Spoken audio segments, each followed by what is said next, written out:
അസ്സലാമു അലൈക്കും വറഹ്മത്തുള്ളാഹി വബറകാത്തു. പ്രഭാത ചിന്തകൾ.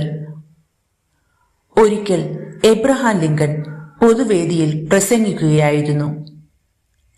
കേൾവിക്കാരിൽ ഒരാൾ ഒരു ഷൂ ഉയർത്തിക്കാട്ടി അദ്ദേഹത്തോട് വിളിച്ചു പറഞ്ഞു, ഇത് നിങ്ങളുടെ പിതാവ് തുന്നിയ ഷൂ ആണ്.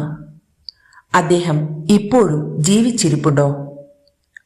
എബ്രഹാം ലിങ്കന്റെ കണ്ണുകൾ നിറഞ്ഞൊഴുകി. പൊതുവേദിയിൽ വെച്ച് തന്റെ പിതാവിന്റെ തൊഴിൽ പറഞ്ഞുകൊണ്ട് അപമാനിച്ചതിലായിരുന്നില്ല അദ്ദേഹത്തിന്റെ കണ്ണുകൾ നിറഞ്ഞത്.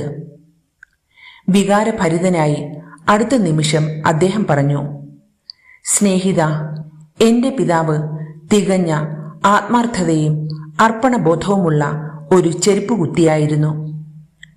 താൻ പണിതൊരുക്കുന്ന ഓരോ ചെരുപ്പിനും തികഞ്ഞ പൂർണ്ണത വേണമെന്ന് ആഗ്രഹിക്കുന്ന ആളായിരുന്നു. എന്റെ പിതാവിന്റെ ആത്മാർത്ഥതയുടെയും സമർപ്പണത്തിന്റെയും പ്രതീകമായ ആ ഷൂ ഞാനൊന്ന് തൊട്ടോട്ടെ, അതെനിക്ക് തരുമോ? പ്രിയമുള്ളവരെ, ഓരോ തൊഴിലിനും അതിൻ്റെതായ മാന്യതയുണ്ട്, മഹത്വമുണ്ട്. ജനിച്ച ജാതിയുടെ പേരിലോ മതത്തിന്റെ പേരിലോ നിറത്തിന്റെ പേരിലോ ചെയ്യുന്ന തൊഴിലിന്റെ പേരിലോ നാം ആരെയും അവഹേളിക്കേണ്ടതില്ല. കാരണം ഒരാളുടെ മഹത്വം വെളിവാകേണ്ടത് അയാളുടെ വാക്കിലൂടെയും ചിന്തയിലൂടെയും പ്രവൃത്തിയിലൂടെയുമാണ്.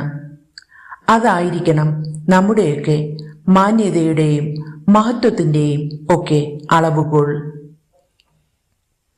റബ്ബ് സുബ്ഹാനഹു വ തആല നാം ഏവരെയും വിജയികളിൽ ഉൾപ്പെടുത്തി അനുഗ്രഹിക്കട്ടെ.